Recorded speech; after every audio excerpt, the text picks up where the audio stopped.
What's up guys, Lou here, back with another video. Today it's gonna be a little something different.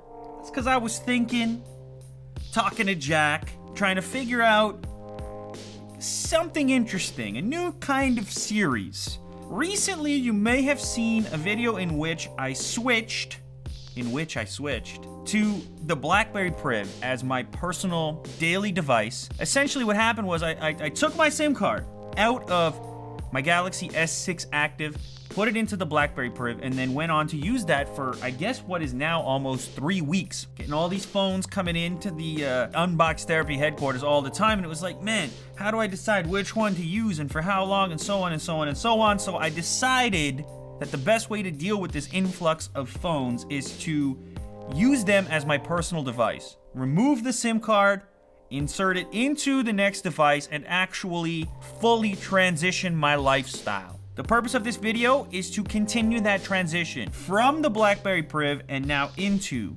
the hot, fresh Galaxy S7 sitting in front of me right here. As you can tell, it's also wearing a very slick D-brand tuxedo there.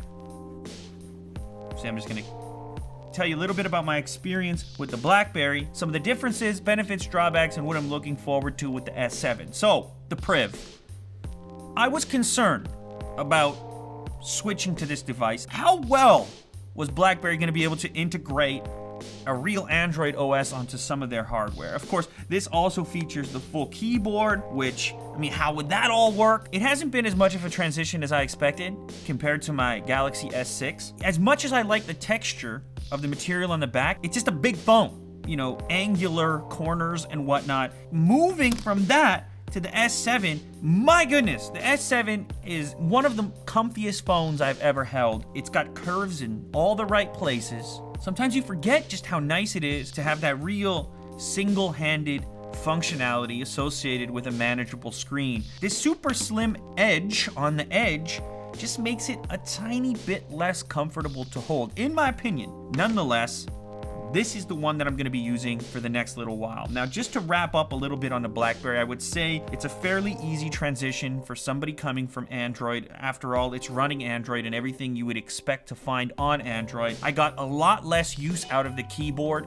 than I expected to get, unless it was for scrolling. This touchpad that exists on here is kind of nice. Maybe if my mobile lifestyle was more text-centric, the keyboard and some of its functionality is cool for that, as far as like moving around your cursor without having to try and find it with your finger. The speaker, at first, I was a little worried about it. I was like, man, it seems like it should sound louder. I tried it out with a bunch of different sources, and I determined after some time that the speaker's actually pretty good, and it's forward-facing. I think ultimately the thing that I'm going to be happiest to get away from is the camera. It is just not on the level of the cameras in the S7 and S7 Edge. Things I'm most excited for about the S7, this very manageable form factor, incredibly comfy to hold. Just having my lock switch back on the right-hand side instead of the left, getting the really quick fingerprint sensor back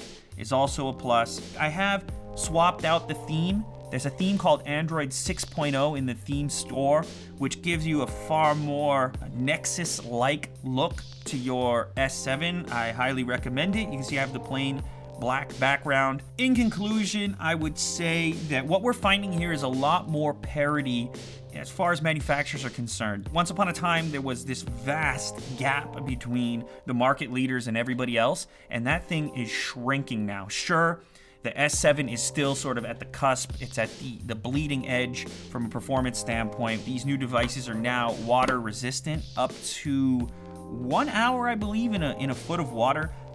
Who doesn't want that? Also, expandable storage. Both of these devices feature it. They dropped the expandable storage on the last generation. Now they've added it back. How can you hate on that? So it's the big moment now. It is time to switch SIM cards. I have the tool of choice. We're gonna move from the BlackBerry Priv to the S7. I'm excited. It's like a religious experience here. It's a combo tray. How cool is that? How dare you? It's like It's freaking out without its SIM card. It's screaming for life. Ready? Set. Boom.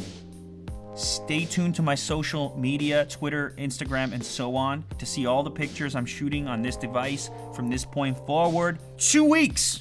We shall start our relationship, and then I will swap you out for something new. Keep it locked. It starts now. You and I. And sometimes Jack.